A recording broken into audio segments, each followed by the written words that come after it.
ইউনুসের কারিশমায় কাতার ও চীনের সাথে জোরদার হচ্ছে বিনিয়োগ ও বাণিজ্য সম্পর্ক।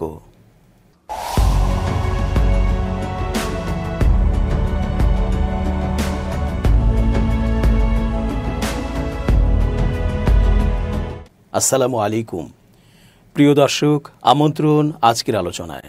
চেঞ্জ টিভির আন্তর্জাতিক চোখ অনুষ্ঠানে এস.জি. রতন স্বাগত জানাচ্ছি। ডক্টর ইউনুস আমাদের অহংকার। তিনি এতটুকু সময় নষ্ট করতে রাজি নন। বাংলাদেশের জন্য সর্বোচ্চ দিয়ে চেষ্টা চালিয়ে যাচ্ছেন যেন দেশটা এক অনন্য উচ্চতায় যায়।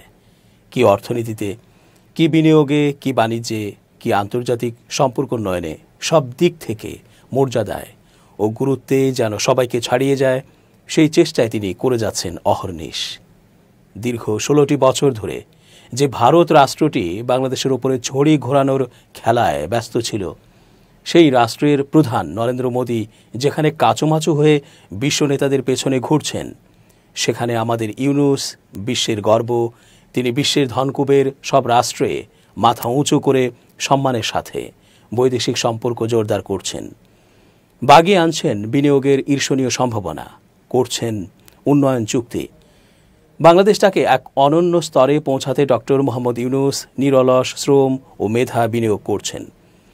সাম্প্রতিক সময়ে কাতার এবং এর পূর্বে চীনে সফর করে অভূতপূর্ব সাড়া ও সম্মান পেয়েছেন তিনি। বাংলাদেশে দেশ দুটি অকল্পনীয় বিনিয়োগের কার্যকর পরিকল্পনা তুলে ধরেছে। ডক্টর ইউনুসের নেতৃত্বকে তারা সাধুবাদ জানিয়েছে, পাশে থাকার অকাট্য প্রত্যয় ব্যক্ত করেছে। বাংলাদেশ পুনর্গঠনে অন্তর্বর্তী সরকারের প্রধান উপদেষ্টা অধ্যাপক ডক্টর মোহাম্মদ ইউনুসকে সম্ভাব্য সব ধরনের সহায়তার আশ্বাস দিয়েছেন কাতারের প্রধানমন্ত্রী শেখ মোহাম্মদ বিন আব্দুল রহমান বিন জসিম আল থানি।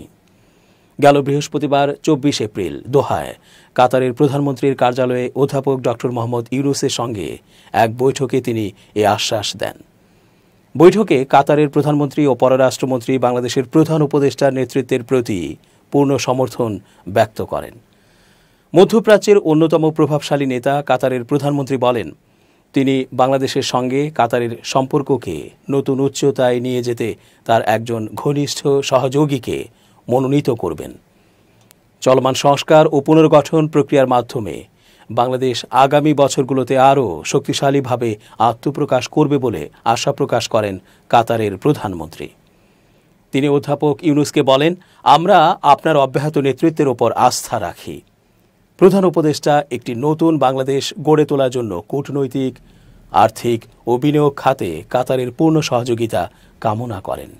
এর মধ্যে রয়েছে দেশের প্রায় 18 কোটি মানুষ, বিশেষ করে তরুণ জনগোষ্ঠীর জন্য নতুন সুযোগ এবং একটি সমৃদ্ধ ভবিষ্যৎ সৃষ্টি করা। অধ্যাপক ইউনুস কাতারের প্রধানমন্ত্রীকে বলেন, আমাদের তরুণদের স্বপ্নের দেশ গড়তে আপনাদের সহায়তা প্রয়োজন। কাতারের প্রধানমন্ত্রী বাংলাদেশের প্রধান উপদেষ্টাকে বিভিন্ন ধরনের সহযোগিতার বিষয়ে আলোচনা করার জন্য কাতারে একটি কারিগরি দল পাঠানোর আহ্বান জানান। বৈঠকে রোহিঙ্গা সংকট নিয়েও আলোচনা করা হয়। এ বিষয়ে প্রধান উপদেষ্টা রোহিঙ্গা জনগণ যাতে মর্যাদার সঙ্গে স্বদেশে ফিরে যেতে পারে তা নিশ্চিত করার জন্য সম্ভাব্য সব সহায়তার আহ্বান জানান। শীর্ষ সম্মেলনের ফাঁকে রোহিঙ্গা সংকট নিয়ে উচ্চ পর্যায়ের সংলাপ আয়োজনে সহায়তা করার জন্য কাতারের প্রধানমন্ত্রীকে ধন্যবাদ জানান ডক্টর ইউনুস। 10 লাখেরও বেশি রোহিঙ্গা শরণার্থীকে আশ্রয় দেওয়ার জন্য বাংলাদেশের প্রশংসা করেন কাতারের প্রধানমন্ত্রী। কাতারের প্রধানমন্ত্রী রোহিঙ্গা সংকট সমাধানে আন্তর্জাতিক সমর্থন জোরালো করার আহ্বান জানান। তিনি বাংলাদেশে আশ্রয় নেয়া রোহিঙ্গাদের প্রতি এবং সমস্যার টেকসই সমাধানে কাতারের অব্যাহত সমর্থন পুনর্ব্যক্ত করেন। দুই নেতা গাজার পরিস্থিতি নিয়েও আলোচনা করেন। ডক্টর ইউনুস দুঃখ প্রকাশ করেন যে গাজার দুর্দশার বিষয়ে বিশ্বের বেশিরভাগ অংশ এখনও নীরব। কাতারের প্রধানমন্ত্রী এই বিষয়ে বাংলাদেশের অবস্থানের জন্য কৃতজ্ঞতা প্রকাশ করেন। অনেক চ্যালেঞ্জ সত্ত্বেও গাজা সংকট কাভার করার জন্য কাতার ভিত্তিক সম্প্রচার মাধ্যম আল জাজিরাকে ধন্যবাদ জানান বাংলাদেশের প্রধান উপদেষ্টা। অধ্যাপক ইউনুস বাংলাদেশের নারী ক্রীড়াবিদদের প্রশিক্ষণ এবং সুযোগ সুবিধা প্রদানে কাতারের সহায়তা কামনা করেন। তিনি কাতারের প্রধানমন্ত্রীকে সুবিধাজনক সময়ে বাংলাদেশ সফরের আমন্ত্রণ জানান। কাতারের প্রধানমন্ত্রী এই আমন্ত্রণ সানন্দে গ্রহণ করেন। বৈঠকে অন্যদের মধ্যে পররাষ্ট্র উপদেষ্টা মোহাম্মদ তৌহিদ হোসেন, জ্বালানি উপদেষ্টা ফাউজুল কবির খান, জাতীয় নিরাপত্তা উপদেষ্টা ডক্টর খলিলুর রহমান এবং এসডিজি বিষয়ক মুখ্য সমন্বয়ক লামিয়া মোর্শেদ উপস্থিত ছিলেন। বাংলাদেশে বিনিয়োগ আকর্ষণের লক্ষ্যে বুধবার রাতে কাতারের রাজধানী দোহায় প্রধান উপদেষ্টা অধ্যাপক মোহাম্মদ ইউনূস বিদেশি কয়েকজন শীর্ষস্থানীয় বিনিয়োগকারীর সঙ্গে বৈঠক করেছিলেন। বৈঠকে বাংলাদেশ বিশ্বের অন্যতম শীর্ষ উৎপাদনকারী দেশ হতে চায় বলে জানান ডক্টর ইউনূস। বৈঠকে মালদ্বীপের সাবেক উপপ্রধানমন্ত্রী, মালয়েশিয়ার রাজ পরিবারের একজন সদস্য, মালয়েশিয়ার সাবেক একজন মন্ত্রী, কাতারের রাজ পরিবারের একজন সদস্য, শীর্ষস্থানীয় ব্যাংকার এবং কয়েকজন ধনী প্রবাসী বাংলাদেশি উপস্থিত ছিলেন। বিনিয়োগকারীদের উদ্দেশ্যে প্রধান উপদেষ্টা বলেন, অন্তর্বর্তীকালীন সরকার বাংলাদেশকে একটি উৎপাদন ও অর্থনৈতিক কেন্দ্রে রূপান্তর করতে চায় এবং সব ধরনের বিদেশি বিনিয়োগকে স্বাগত জানায়। বাংলাদেশ এই অঞ্চলের মধ্যে আকর্ষণীয় বিনিয়োগ সুবিধা প্রদান করছে উল্লেখ করে অধ্যাপক ইউনূস বলেন, আমরা বিশ্বের অন্যতম শীর্ষ উৎপাদনকারী দেশ হতে চাই। বিনিয়োগকারীরা উৎপাদন, বর্জ্য ব্যবস্থাপনা, জ্বালানি, ব্যাংকিং এবং পর্যটন, বিশেষ করে কক্সবাজারের রিসোর্ট জোনে বিনিয়োগের সম্ভাবনা যাচাইয়ে আগ্রহ প্রকাশ করেন। প্রধান উপদেষ্টা বিনিয়োগকারীদের বাংলাদেশ সফর এবং বিনিয়োগ সংশ্লিষ্ট সংস্থাগুলোর সঙ্গে আলোচনায় বসার আহ্বান জানান। এর কয়েকদিন আগে চীন সফর শেষে ঢাকায় ফিরে এসেই কূটনৈতিক তৎপরতা শুরু করেছেন প্রধান উপদেষ্টা অধ্যাপক মোহাম্মদ ইউনূস। রোববার 20 এপ্রিল তিনি চীনা রাষ্ট্রদূতের সঙ্গে বৈঠকও করেছেন।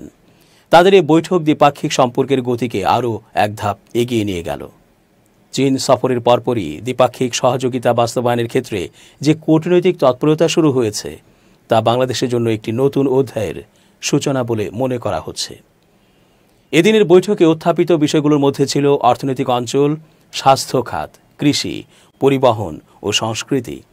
এতে প্রতিটি খাতেই দীর্ঘমেয়াদে বাংলাদেশের কাঠামোগত পরিবর্তনের ইঙ্গিত দেওয়া হয়েছে। বৈঠকে আলোচনার কেন্দ্রবিন্দুতে ছিল কথিত প্রতিশ্রুতিগুলোকে কাগজ থেকে মাঠ পর্যায়ে নিয়ে আসা।